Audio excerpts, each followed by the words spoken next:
But somehow we, as the Bantu people, when every time I ask any tribal Bantu person, what's the name of their God, of God, they will tell me one particular name. When you ask a Greek person, what's the name of God, they will ask you which one, because they have a lot of them.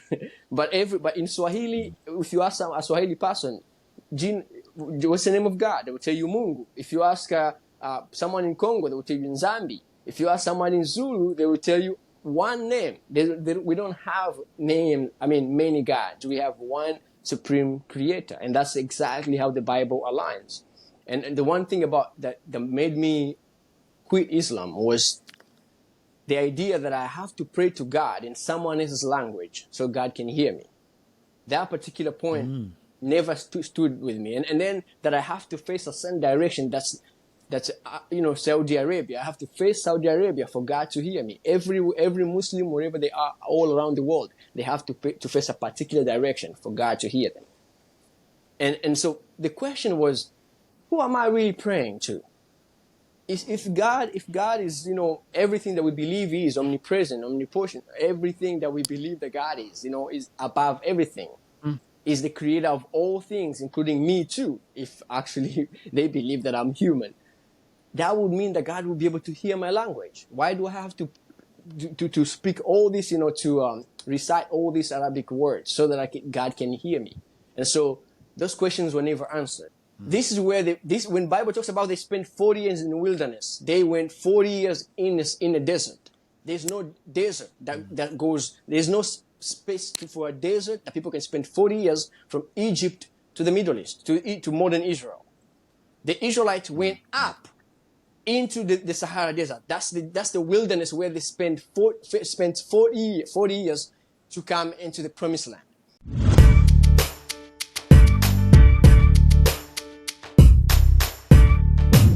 Welcome to Something Nice with Dinano. Thank you for joining us on another interesting conversation with someone we hope will bring a lot of new knowledge and revelations to us as a people, as Africans. More specifically, people who relate or people who have an affiliation with the Bantu people. We are joined by Brother Yahunde Batakane. That's how I would say it in my language. But I'm sure he's going to tell us how he says it in his language. I'm a Xhosa speaker from South Africa. Yahunde is currently based in Tanzania, but he says he's from the richest country in the world in terms of mineral, Congo. Welcome to Something Nice, Yahunde. Thank you. I feel honored to be here. Thank you so much. And yes, I'm from Congo. My name is Yahunde Batakane. And I'm looking forward to engage with you in this conversation about our people. What language do you speak? I speak English, obviously. I also speak French. I speak Swahili. I speak Lingala, a little bit of Kikongo, and I also I have a background in Latin. So yeah, and I use that as handy. Thank you very much for reaching out. If we had enough time, I would give a background of how we managed to make this conversation happen. And a lot of postponements, but we are finally here. We are making it happen. And it's going to be of value to anyone who is listening. You have written a book, Yahunde. Yes. Before we get to the book, just give us a background of how you got to write this particular book that we're going to be talking about today, and what really brought about the interest in this topic. Okay. Like I said, my name is Yahunde Batakane. A lot of people know me by that name, but some people know me by my previous name because I used to be called by a French name. But I lived in Australia for 10 years and studied there, did a lot of my awakening in Australia. And so I started doing research because I've always been growing up. I just grew up I was always inspired to want to know more about history. So I would, ask the teachers questions, and obviously sometimes they won't give you the right answer. One of the main questions that I used to ask the teacher was, uh, why do we say that Congo was discovered by Vasco Diego Cao? And the teacher would say, oh, that's just history. And I'm like, whose history? Because if Congo was discovered by so-called Diego Cao, and the Congo people have been here thousands of years before Diego Cao, how do you claim discoverage over something that was already there, for people that was already there thousands of years before you arrived? So from that, I think I started digging into, like, searching, just reading books and wanting to know what the answer out there, if there's any answer at all. And I think that just led me to seeking and seeking and seeking. And even with my religious background, I still was able to dive deep into just searching knowledge. I wanted to know who I am and who are my people. Why there's no history before colonization. Why there's no history before slavery? Who are we before that? Because every history in school we learn, they say that the Zulu came from 17th century. We hear the Congo 15th century. There's nothing before that. The question is, did we just pop out of nowhere? So that led me to wanting to know more, and the more I read, the more I felt like I realized, man, the rabbit hole, and then the more I wanted to be able to offer to people my discoveries, the information of the things that I found, and just finding out that not only our history doesn't go far back, long back, it's also very connected to the Bible. And even though the Bible was used and taught to us as if it was a foreign book, and so I think being able to growing up, being exposed to my grandfather, who was a very cultural man, allowed me to be able to connect the Bible when I was doing my research, to connect the Bible with my Bantu culture, and I realized it's one and the same. There's no difference. And then living in the West allowed me to actually really, really observe white people in their culture, their ways of life, and it has nothing to do with the Bible.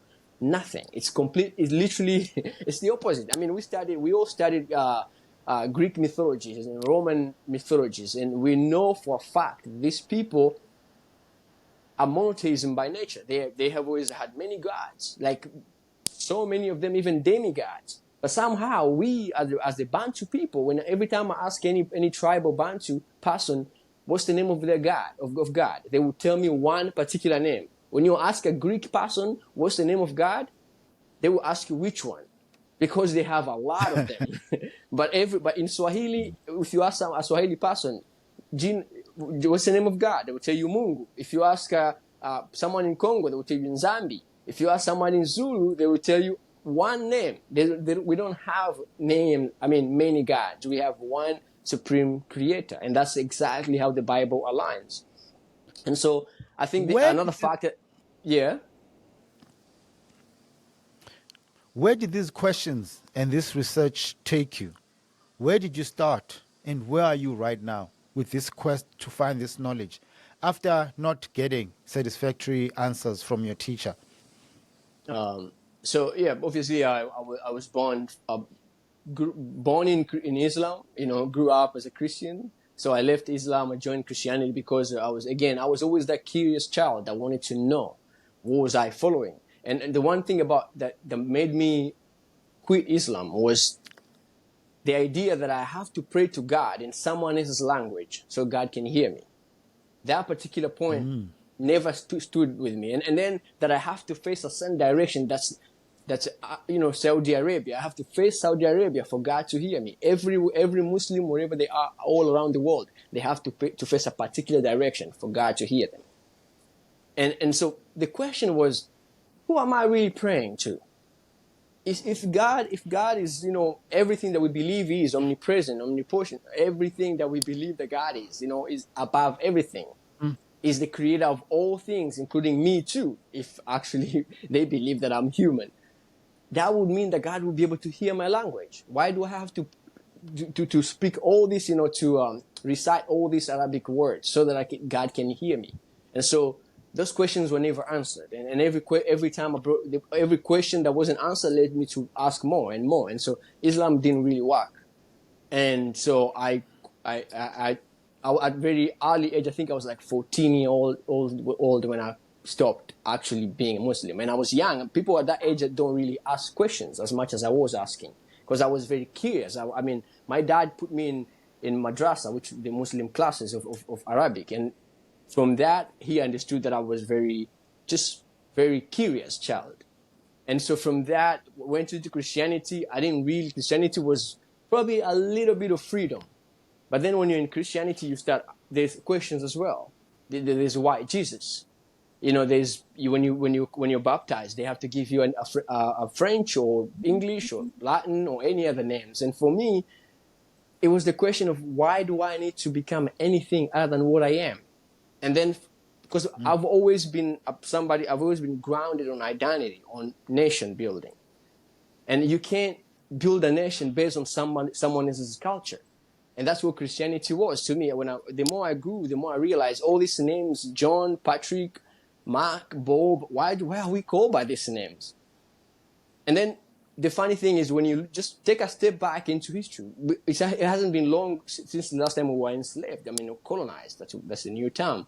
But when you think about how soon how recent that is, people don't even think how recent colonization ended. Places like South Africa in the 80s, they were still under apartheid.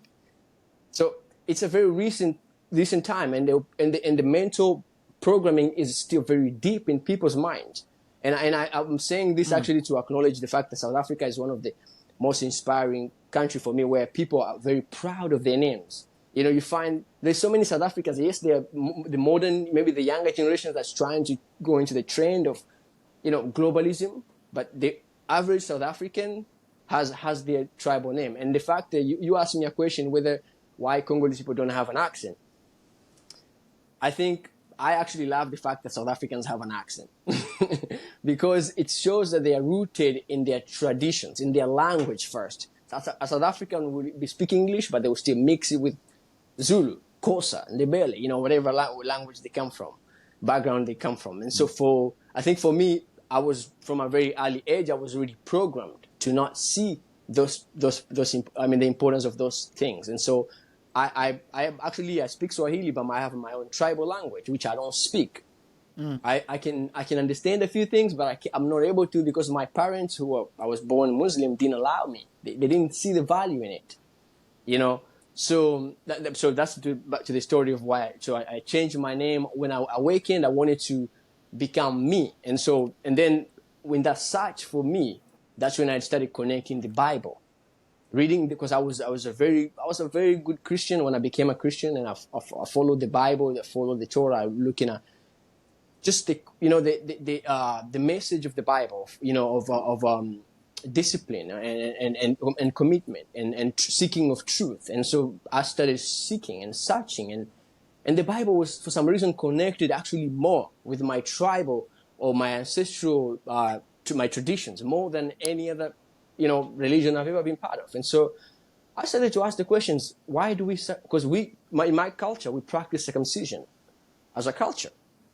We don't, and the funny thing is that when you go to the Bible, the foundation of the Bible is circumcision. The foundation of the biblical people, the covenant of the Bible is circumcision.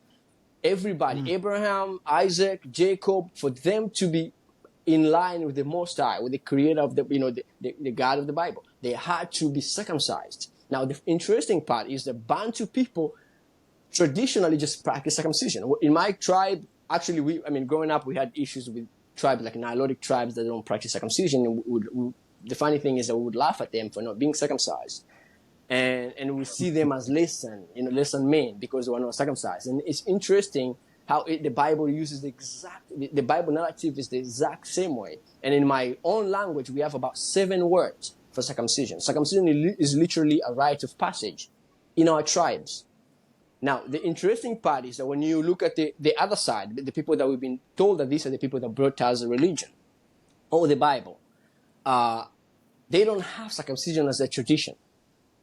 The first European to be circumcised was because of health reasons. or conversion to Islam or Judaism or Christianity. That's when circumcision became applied by many parts of the world. Before then, nobody has practiced circumcision except Bantu people who brought I it to keep Egypt. smiling.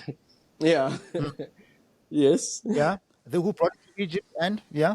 Carry on. They brought, so the Bantu people brought circumcision into Egypt, and from Egypt they spread it out into, like, when you go to the land of Kush, you go to the rest of the world, it took circumcision from that place. But the Bantu people are the only people on the face of the earth who practice circumcision as their culture. Okay. That's I'm laughing and smiling because yes, I'm a Xhosa person who Xhosa people, Xhosas fall under Bantu people. yes, yes. I also want to delve into other things, but I won't do that today. But Xhosa people do go through that rite of passage.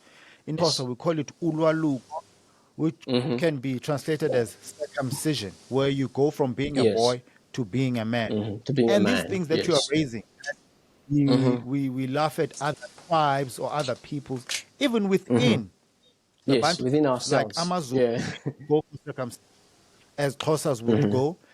yeah, Apparently, they used to go until yes, Shaka started with the wars, and then he said, "I, this circumcision thing is a waste of time. Men need to go to battle." So we do make fun of other people. So I'm seeing a lot of yes, commonality and parallels between my tribe and how you guys do things. But now yes, you are an author. yes, You have written a book. Your book yes, says Sunset to Sunset. yeah, Interestingly enough, there's a font there that looks almost like digital type of information beneath yes. the heading of the book. The And heading, then it says, yeah, Our Bantu calendar, my yes. people who are called by my name. Can we get into the book and how Uh, the idea came for the book and where it so, took you? so I started writing when I the more research I did, the more books I read, and I love reading, and I think I developed that thirst for reading because of inadequate information. You know, how we can both agree that Africa doesn't really provide its people with information about knowledge, and all we're fed is the same narrative of you were discovered, you had nothing, there was nothing going on, and somehow somebody came from somewhere in Europe, and they made sure they created you, they invented you, they found you, and then the interesting part is being in Australia actually allowed me. The reason why being in Australia allowed me to see through the lies was that Australia is considered as terra nullius. Terra nullius, which means land, no man's land. so when the white man claimed it terra nullius when he came into Australia, so that he could be able to do whatever he wanted and claim it and claim every land and rename everything to his own liking. And so being able to spend time with indigenous Australians and allowing, even though they have nothing, they own nothing right now, they're like just nobody. They've been marginalized to an extent that they don't even have an identity. And so looking at them and reflecting on myself and why identity is so important. And then also being able to connect with people of Afro descendants and African Americans and people who have no idea whatsoever of where they come from, of which part of Africa, which tribe. And for me, I know exactly which tribe, which clan, which village I come from. And I never really saw that. I never saw how important that was, how lucky I was. And a lot of Africans don't. They just see it as an everyday thing, as something they can easily sweep around or put aside when they have to be Western. And so from that conversation, I think I started wanting to share, because there are so many people out there speaking. I did a lot of public speaking. I started sharing the truth with people, and there was so many questions. People would ask, so what about this? What about that? You say Bantu people are the Israelites, but we don't look good, and good in terms of Western, in terms of fashion or whatever, presentable, the ideal Western mindset of what an Israelite is supposed to look like. And then I'm like, The mindset that you have in your head, first of all, is the problem, because you are trying to connect. You're trying to bring Bantu in Middle East.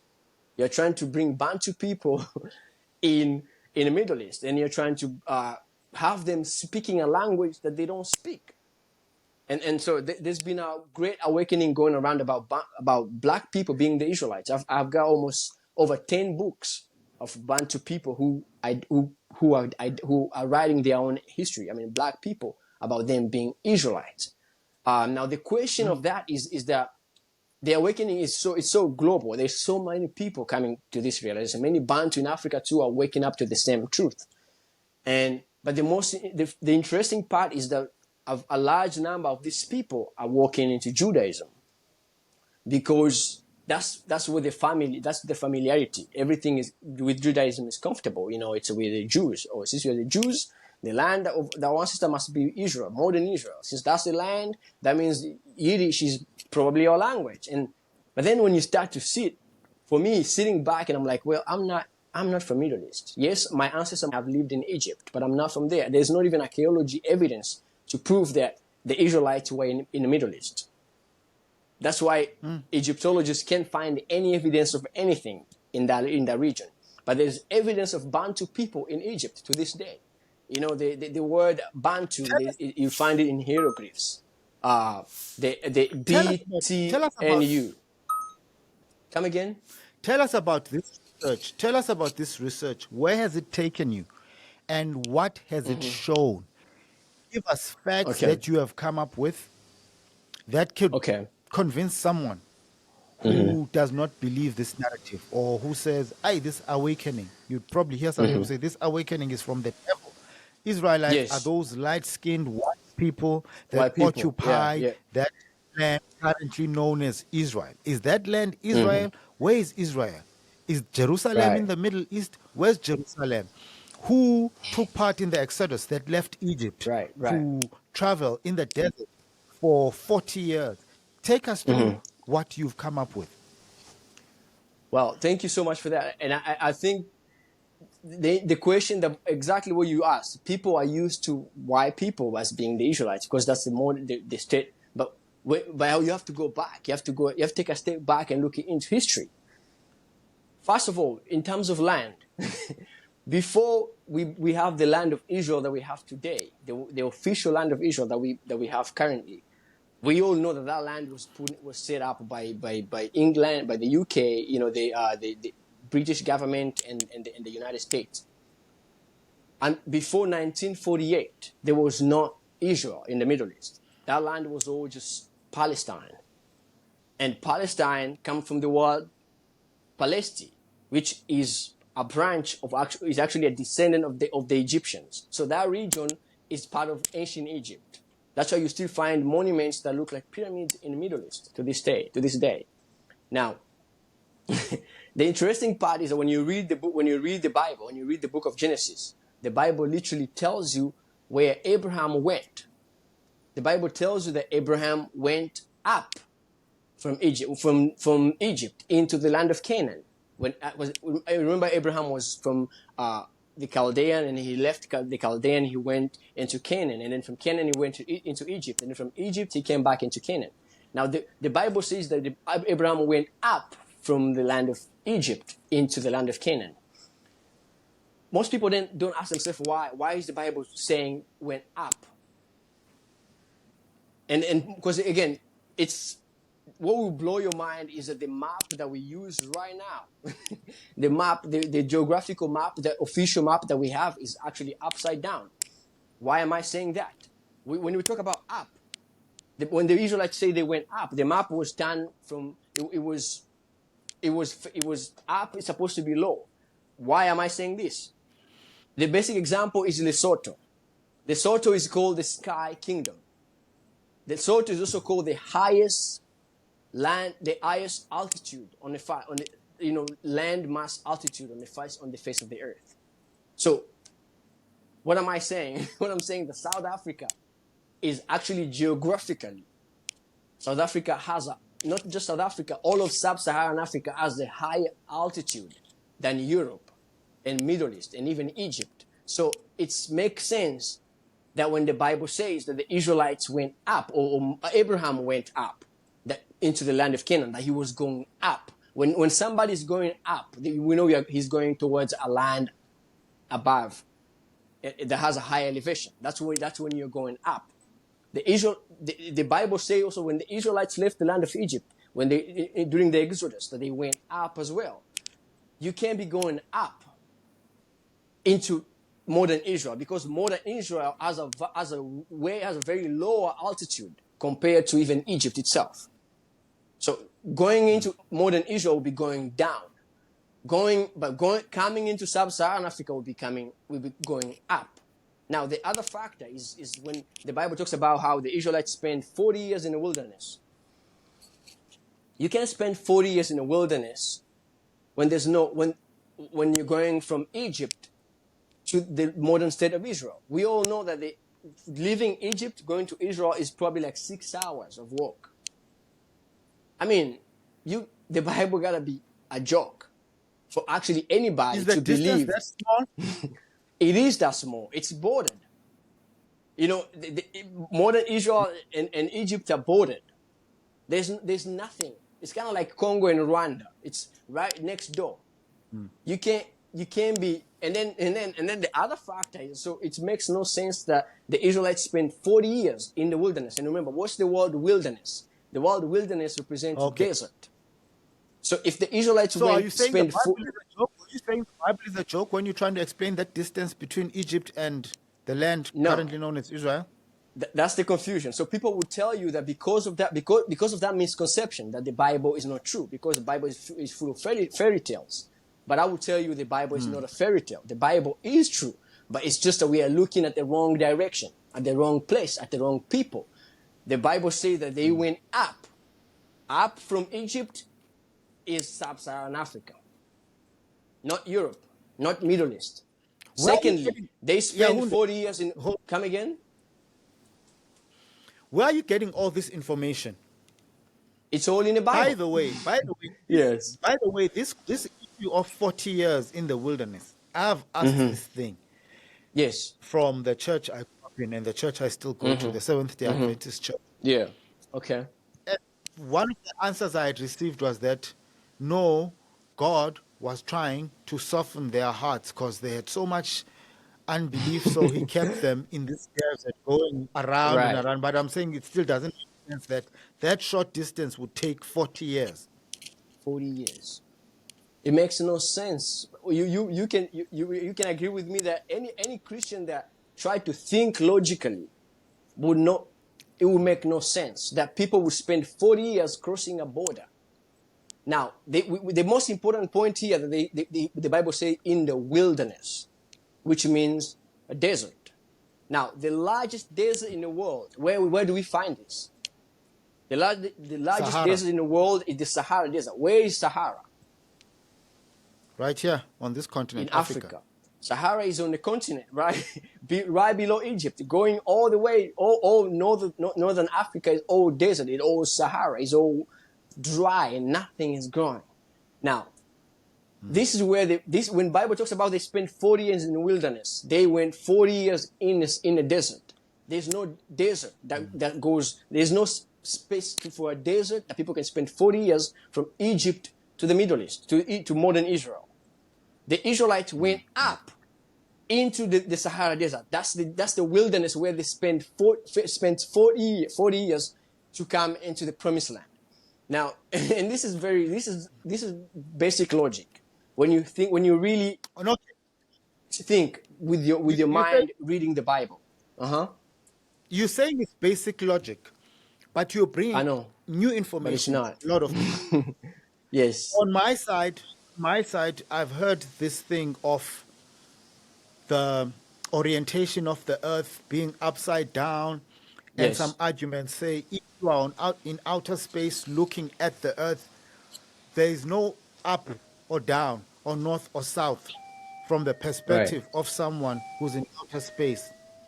So it wouldn't make sense to then say that, no, the North Pole is the north or the South Pole is the south. The orientation could be dependent on whoever is making the argument, right? But now we've been educated. told Yes.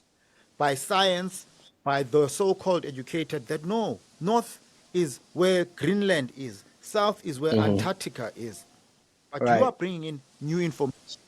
What Yes. resources, what source are you citing to support your claims? Basic geography. Just go to Google, look up the altitude. You don't even have to use books, but you don't need those books right now. Just go to Google and Google the altitude of South Africa, or maybe even Congo, maybe even Kenya. Look the altitude, because the altitude is the land above sea ocean.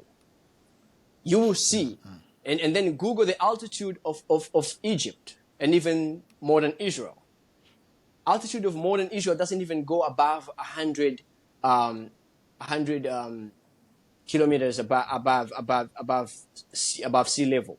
While when you go to South Africa, like places in Kenya and all the way down to South Africa, it goes to 1,000 plus. This is a high. It's not even a joke. It's a high. It's almost like it's a mountain compared to Israel. Now, the other geographic explanation that explains this is the reason why. So this is basic geography. But now, if you want other evidences that are in the Bible that proves that the land, the promised land, is not Middle East, it's sub-Saharan Africa. The Bible, the book of Jubilees, describes the land, the promised land, as being the center of the world. Now, let's take. That's okay. Yahunde. Yes. You keep making reference to the altitude as Yes. being a determining factor for proving that it must be upwards, it must be north. I could say the Himalayas, we are told, that range of mountains has the highest altitude, right? Whether you're talking about mountains. K2, you're talking about Mount Everest. Yes. So does that then determine that India, Nepal, that area is also north? I'm struggling with that. No. Oh, so first of all, take out, because we have to understand geography. The names, the terms were given by the colonizer just to create a confusion. Remove north out of your mind. Remove south as being below. Remove north as being up. The basic example of the so yes, in terms of highest mountain, we believe that that's in Nepal, right? That's the highest mountain. But I'm talking about landmass, the surface of the earth, no mountains. Now, actually, we have the highest mountain in Nepal, but the land that has the highest altitude, a landmass, not a flat land, not a mountain. This land is not in Europe. Yes. Okay. No, that's fine. Are you telling me that the altitude of Lesotho is higher than the altitude of Nepal, or the altitude of Maseru is higher than the altitude of Kathmandu, which is the capital of Nepal, or one of the biggest cities in Nepal? The surface ground is lower, yes. The surface ground of Nepal is lower than the surface ground of Lesotho. Okay. That's why it's called the Sky Kingdom, because it's at the highest altitude. And then the other. Come again? Where are you getting the information from? Where are you getting point us to the sources of the information? National Geographics. These are sources that are right in our faces. National Geographic, and like I said again, you can Google this stuff. Just go to Google and write the altitude, search the altitude of all these regions. You found that the Europe has the lowest altitude. If anything, the map is upside down. Europe is lower. If there's really any such a thing as up and down, Europe is below and South Africa is up like this. But they've turned it upside down because of the political agenda, which is to show Africa as being inferior, being primitive, being low. But within that, but when you start to study, even basic geography that you studied in school, they told you that, we all studied altitude and what that means. Now, just go and do a Google search, and you'll be shocked. Or even look up National Geographic. It talks about this. Now, the other point that I wanted to make is the what we call the equator. We all believe, if you went to school, you believe that the equator divide the Earth into two parts, right? Which means that the center of the world is the equator. Now, the interesting part is that the Bible describes, the book of Jubilees, chapter 8, describes the Garden of Eden as being at the center. Actually, it also goes as far as describing Jerusalem being at the center of the world. Now, geographically, it makes no sense to have the center of the world in modern Israel. Okay. let me try to play. I don't want to say devil's advocate but for lack of a better term, Okay. let's just say that whenever this is brought up, people will say, no, Jerusalem was the center of the then world or the then known world. Maybe that's why they called it the middle, right? The middle, giving it the center or relating to the center. Hence it's called middle. It was in the middle of the then known world. But maybe you can argue that and give us your take. But what I also want us to go to is the parallel between the Bantu people and the cultures or some of the customs that are mentioned in the Bible. You mentioned Ulwaluko, which is circumcision. Bantu people or some of the Bantu people still practice it. I know it's practiced in Kenya. I didn't know it was practiced in Tanzania. It's practiced in South Africa and other places. Maybe draw parallels on some of the customs that are mentioned in the Bible that are still practiced today. And then after that, we go into the issue of the calendar, where we lost it. Another interesting thing you just said, we are recording this on a Thursday. You said you are preparing for the Sabbath, which is tomorrow. My understanding of the Sabbath is different. Someone else's understanding of the Sabbath is different. I won't say mine, but please explain what you mean by that. But let's start with the people and the parallels of Bantu people and the people of the Bible. Let's first of all, because we need to understand why the Bantu people are the Israelites. Now, the land gives a fact, and even to my book, the land is very important in terms of concluding where the calendar, because the calendar follows the seasons, it follows the circles of the moon and the sun of the land. So the land is primary to be able to understand anything about that, and even the people. Now, I was just talking about how equator is the center of the world. Yes, they might bring argument to. Hold on. Yes. Hold on. Your microphone is hitting your button. Okay. And it's making a clicking noise. So if you can roll it around one of the buttons. No, I can hear you, but it's just that it's hitting one of your buttons and it's making that noise, that clicking noise. Okay. Is it possible to try to wrap it around the thing so that it doesn't keep banging? So if you can wrap it around the button, it doesn't keep banging. Like this? Like that? Yeah. I think that should be good. No. The cable. You see the cable on your neck? This one? Yeah. Yes. Try to wrap it around one of your buttons so that it doesn't swing around. Because when it swings around, it hits the button and it makes a clicking sound. Yeah. Okay. Don't touch the camera. Yeah, It's that thing. Yeah. Yeah. Okay. What about that? Try to wrap it around one of. No, bro. What about that? Let me show you. You can. Hold on. You see the cable? Try to wrap it around this thing so that it doesn't keep moving. Like this.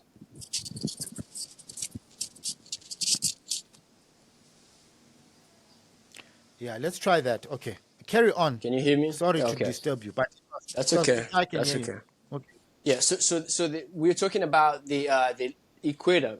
When you go to Uganda, when you go to Kenya, you find that the equator line divide the earth into two parts. In that region of Uganda and Kenya, there's even a sample they put a stick in water, and in that area the stick doesn't go, it doesn't move at all.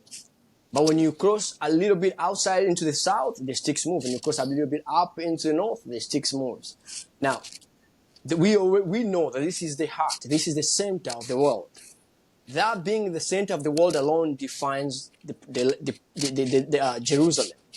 It also defines the Garden of Eden. I'll go even far to explain why the Garden of Eden is actually in Africa. Because the Garden of Eden, according to Jubilees, the Garden of Eden is also the inheritance of Shem, who is the ancestor of the Israelites.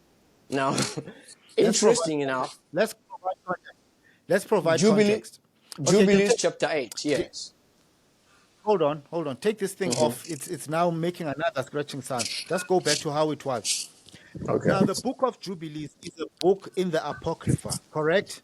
Yes, yes. The The book of Apocrypha are some books that are considered to be the Old Testament, but they yes, have now been taken away from the current Bible that we have. So when yes, Yahunde refers to the book of Jubilees, he is referring to a book that was in the original scriptures of the yes, collection of the Bible, but of that the has been Bible. taken out. I just wanted to provide context because some people wouldn't know what you are talking about. Thank you. Carry on. Thank you. There's more books, of course, that were taken out. There's almost 14 books that were taken out of the Bible, which actually gives more clarity to what I'm talking about. The book of Enoch, the book of Jubilees gives a lot of information about the land, about the time Maccabees, there are a keeping. lot of them. Yeah. Maccabees, they speak deeply about the time keeping of the people in those time and the land. The book of Jubilees even goes as far as saying that there's a different time keeping when the Israelites were in the land of Egypt to when they came into the land. Now, I'll just go back to what I was saying so that we understand what I'm talking about.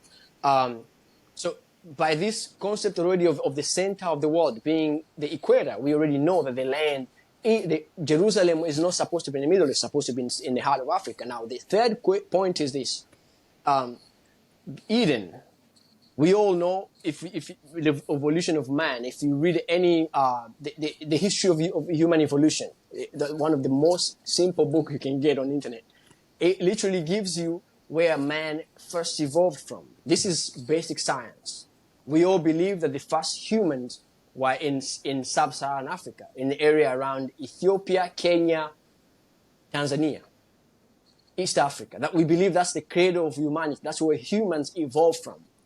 That if you think deep, you try to take a step back and ask yourself, what does that mean? What they're telling you without telling you is that this is where Adam came from. The first human was in East Africa, which means this is where the Garden of Eden was supposed to be. Now, I'll go even as far as explaining the book, Genesis chapter 2, verse 8 to 9, places the Garden of Eden at the east coast of the land. That's funny, because the east coast of the land that we believe, East Africa is where Kenya, Tanzania, and Ethiopia is, and that's according to the Bible, that's the east. The Bible says the Garden of Eden, because there was Eden, which is the landmass, the huge land, and then there's the garden that was on the east of that. And the Bible describes the 4 rivers of Eden. These 4 rivers are all African rivers, and these 4 rivers are all literally African rivers that distribute from what we call the Great Lakes region, spreading north, east, west, and south. This is where we call the center of the world, and the cradle of humanity. That's where life evolved from. So if you remember basic science, that's what I always in my book I talk about how science actually agrees with the Bible. If you are thinking logically, the only people that say science that contradict the Bible are people who have believed the lie. Because you can do all your research, you will never find the ancient Israelites in the modern state of Israel. There's no evidence for that. There's not even evidence of the white Jews in the land of Egypt. There's no evidence, but there's evidence of Bantu people. Some of the mummies, Ramses II and III, his DNA proves that he is a descendant he's an ancestor of the Bantus. That's already enough evidence to prove our authenticity, our existence in that land. Now, the oldest word for Africa, the oldest name for Africa we know is Al-Kebulan. Al-Kebulan also means the Garden of Eden. All these evidences are showing us who the original man is. Nothing contradicts each other. Everything actually aligns. Science, history, everything, geography aligns with what my book talks about. It brings clarity, actually, to all this contradiction. And that's why many archaeologists went to South Africa, places like South Africa, where they're looking for the Ark of the Covenant. They went to Kenya. They were looking for, because they believe that Mount Kenya is Mount Zion. And so Okay. they Let went me to read these some. regions. Let me read something. Uh-huh. Okay. Let me read something for the non-believers. I Yes. just looked up Alkebulan meaning. AI overview says Alkebulan, ancient name for Africa, that is said to mean mother of mankind or Yes. Garden of Eden. It is also Yes. sometimes translated as the ones before from Yes. Arabic. Carry on. Yes.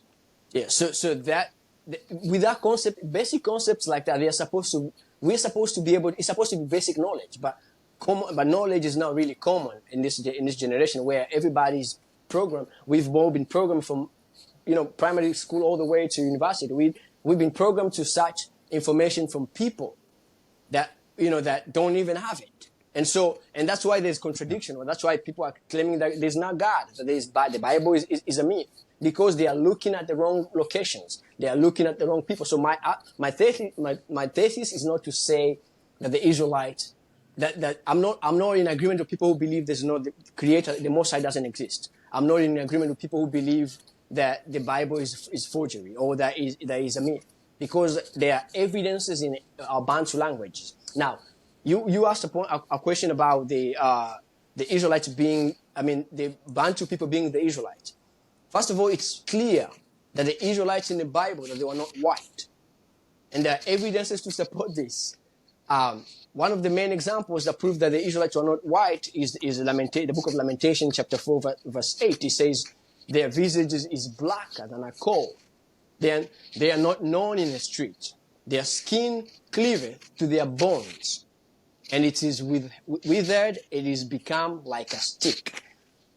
We all, if you watch the Second World War and the starvation that took place, or the First World War, the starvation that took place, you saw why people didn't become black when they were starved. The book of Lamentation is describing the Israelites when they were in starvation, when they were in famine. Their skin became blacker. A black person always turns blacker. The more broke a black person, the more actually poor, the more famine, starved a black person is, the more blacker they become. This is the book of Lamentation telling us who they are. Song of Solomon.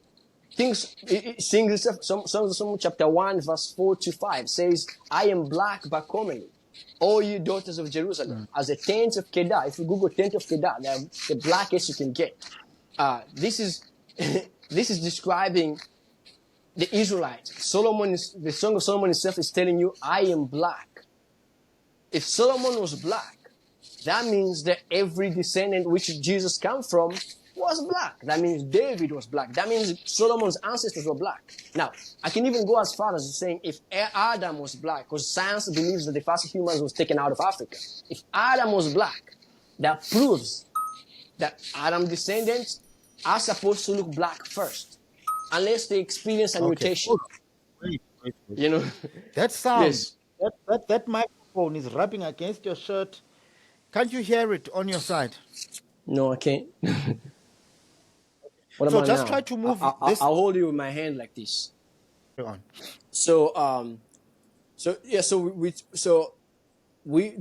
It's clear the Bible describes who the Israelites look like. The problem is we've been programmed to see them as something else. So it takes a lot of deep searching for you to actually even be able to understand what the Bible is trying to say. The Bible is telling us exactly what everybody look like. Now, the interesting part, when you read the book of Exodus, chapter 4, verse 6 to 8, the Bible describes again how Moses looked like.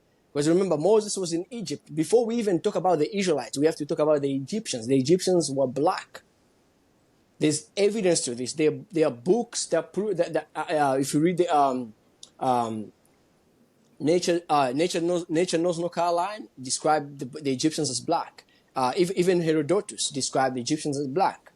So for starters, and even the Bible, even the Bible dictionary described the Egyptians as black, because it says that Ham, who is the ancestor, was a black man. That's what it says. Ham is the ancestor of the black man, not the Negro.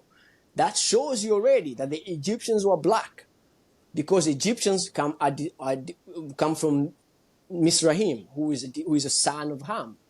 So this basic foundation, this basic knowledge of the descent of Ham, because everybody likes to call black people Hamite. Everybody likes to call Africans the Hamite. Now, the question that people don't want to talk about, if Africans were Hamite, that would mean that the land of Canaan is also in Africa, because Canaanites were Hamites, which happens to be Africans. That would also mean Let's go that the Canaanites lived with the Israelites as well in the same land. That means they look not different. Let's go into the customs and the traditions of Bantu or African people. Just draw parallels between what happens in the Bible and what cultures and customs and traditions are in the Bible that are parallel to the customs, traditions, and the things that are done by Bantu people. I already gave circumcision. Circumcision is the main, in terms of the customs, the biblical customs that are Bantu, that are originally Bantu. Circumcision is the number one, and circumcision is the covenant of the Bible. Beside that, we have other customs such as the bride price. This is a very, very African. You don't find any other people who give bride price anywhere. The idea of bride price is actually very African. So the bride price is, we are looking at everyone in the Bible practice. I mean, Jacob, Isaac, all of them paid bride price, because this is a biblical tradition. Even Shechem, the man who raped Dinah, the daughter of Jacob, also wanted to pay bride price because he understood this was their tradition. Bride price is a Bantu culture. Some people call it lobola. In Africa, in Congo, they call it mahari. Different in Swahili, they call it mahari, and all the other words. Now, the bride price in the book of Genesis, chapter 29 chapter 29, verse 20 to 35, and 35, chapter 34 to 12. I mean, chapter 34, verse 12. Also, this all emphasizes on what actually bride prices are, and you will never find these traditions anywhere. I'm saying anywhere outside of Africa. These are African traditions. The second one is the rite of passage, the idea of rite of passages. These are African rituals, African traditions. Now, the interesting part is that Jesus himself, according to the Jesus of the Bible, which his name we know is not Jesus, but I'll use that name just because, for the sake of the audience that do not understand so they can understand where I'm coming from. Jesus in the Bible. What's the name? What's his name? The original name, Jesus, is an English name. Is a translation of many translations that even goes back to the Egyptian sun god. So when people even say the word Jesus, they don't even know what they're talking about. The original name of the Messiah, I mean, the modern Hebrew say it's Yeshua, but in Bantu languages, the original name is Yesaya. In Kikongo, Yesaya means he who came in the name of the Most High. According to the Bible, Jesus came, and he said, "I came in the name of my Father." He who sees me sees the Father. That's the original name for the pastor, for the Messiah. Now the Messiah went through the rite of passages from birth rituals, which we all have, name giving, and Messiah went from that. And then we had the people coming to celebrate his birth, and that's very African. In the West, people celebrate somebody before he's born. In Africa, you have to be born first before they can celebrate you. A baby has to be born, has to come out of the womb so they can celebrate them. Now, the other factor is Isaiah at 12 years old. With the Bible, in the Bible we don't see Isaiah at all, the Messiah. We don't see him at all until when he's 12. At 12 years old, we see him popping up, and he's in the synagogue talking to the elders. The interesting part is in Bantu tradition, 12 years old is an age where children go through the rite of passage, where they are exposed to grandparents, to elders, so that they can learn from them. This is, in my culture and many other Bantu cultures, this is the tradition. That's why but specifically when the Bible, Isaiah, when he reached 12, we see him with elders. Now, the other concept of the other rite of passage I would like to say is when somebody get married. That's what I was talking about. Bride price is actually, marriage is actually a rite of passage in many Bantu cultures, because it makes you become. That's when you're considered as a man with legacy. When you have a family, when you have children, when you have a wife. Now, the other part that's really big that I also mentioned before was monotheism. Monotheism is actually a Bantu way of life. Only, and based on my research, only Bantu people practice monotheism as their culture. When you go to even other parts of Africa, they have many gods too. When you go to the Middle East, the modern Jews, they have so many gods. If you start to look into this, you'll be shocked how many gods they have. The Muslims, before the religion of Islam, the Arabs had so many gods. The Romans have, I don't even want to talk about that. I mean, the Indians, these people have so many. Indians, literally every household has a god.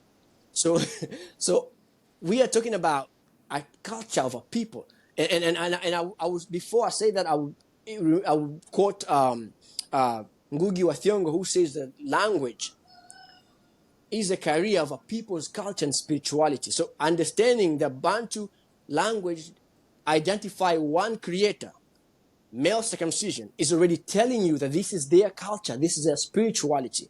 Now, if you go to any other part of the world, their languages don't have these things, because their languages are not, they are showing you who they are.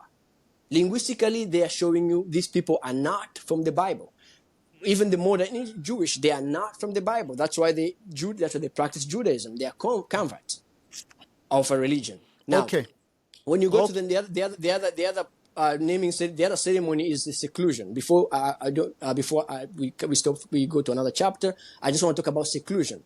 Seclusion is found in Leviticus chapter 12, verse 1 to 8, which explains when a woman conceives, when a woman gives birth to a child, that she has to be separate from her husband for 30 to 40 days, depending on different cultures. Now, the book of Leviticus explains what would happen during this time, that the woman will have to be separated. Now, the interesting part, only in Africa, where this tradition, this is literally a tradition that most people now are trying to demonize and reject. They're calling, many of the Bantu tradition, people are calling them demonic, because you have to understand, with Christianity, the Old Testament was very much discouraged. So people are used to the New Testament, which is really, really not, they don't really follow the New Testament, they just follow Greek and Roman traditions. According to the biblical traditions, when a woman gives birth, she has to be separated from her husband for 30 to 40 days to be able to be clean again and come back into her home. She can't even cook for her husband, and she can do anything. The Bible considers her unclean. The seclusion tradition is found in the Xhosa people, is found in my own tribe, is found in the Yahunde, is found in the Kikuyu people, is found in every Bantu tribe has this tradition. Now, the other part, Okay. the last part that I would just mention before we go on to anything is the wife inheritance. People will laugh at us today when we say, I inherited my father's wife. My brother's wife. This is in the Bible too. the book of Deuteronomy chapter 25 to verse 5 talks about inheriting your brother's wife. This is a tradition in the Bible. Interestingly, this is a Bantu culture where we inherit, when our brother passes, the younger brother inherits the wife. They can still have their own wife, but they will inherit the brother's wife so they can continue to procreate for their brothers. This is literally exactly the same way it's spelled in the Bible, in Deuteronomy 25, chapter 25, verse 5. Yeah. Okay. I hear you, Yahunde, and I appreciate your knowledge. Yes. But now I want to give you a challenge. Yes. We are running out of time, but I want to give you a challenge. I say we put out all your claims based on Yes. your research, of course. And then we invite members of the audience, people who follow the channel, people who support the Yes. channel, to Yes. come in and engage you on these claims, on these things you're raising. Let's end it here for today. Going Yes. forward, people will engage you and then you can go into detail about the African or the Bantu calendar and what it means and why it Yes. is important for African people or Abantu to go back and follow their calendar. Can we Yes. agree on that? Sure. I'm willing to sit down with people. I think it's important that we actually have this conversation so that we can be able to talk about, so that people can really, really be able to engage me one on one, and that would be, I think that would be very productive. Yes. Thank you But very just much. before we close, I would like to say that this all information is not to separate you from the Most High. It's not to separate you from. It's not. I'm not claiming that the Bible is evil or that it's, like I said again. It's not. I'm not claiming it's a myth. I'm not claiming that the Most High doesn't exist, or that I'm not trying to lead you into atheism. My point is to lead you actually to open your eyes to the truth right in your face, so that you can actually follow or believe in something that is true, something that has evidence to support it. And that's what my book provides. It provides information about Bantu people being the biblical Israelites and their ways of life, which is Bantu culture, is actually the biblical laws, biblical traditions, biblical customs. And that the land that the Bantu people live today is the land actually of the Bible. And that's why we have so many. Africa has all the resources. When we started this session, my brother, you said that Congo is the richest land on earth. According to the Bible, only the land of Canaan was the richest land on earth. When we're talking about there's so many factors we can go on in this conversation in terms of the animals of the land, the resources in the land, the weather of the land, everything, the fauna and flora, all of that will define where the land really is. And I'm definitely looking forward to the conversation when we can talk about that more. I appreciate your time, my brother. Be blessed. For someone who's interested on the work you've done, the name of the book is called Sunset to Sunset, Our Bantu Calendar. The series Yes. is called My People Who Are Called by My Name. We will let the Yes. people know when we'll be going live, and we will engage them, and they will be able to engage you and listen Yes. further to the information you are bringing forth. Keep up the Yes. work. We appreciate you, and may you get the strength and courage to keep spreading this message. Have a good day. Thank you. We'll talk Thank you, you too. Thank you. further Have a good day. later. Thank you. Bye. Button, subscribe, become part of this channel. Thank you for joining us for this conversation. Thank you.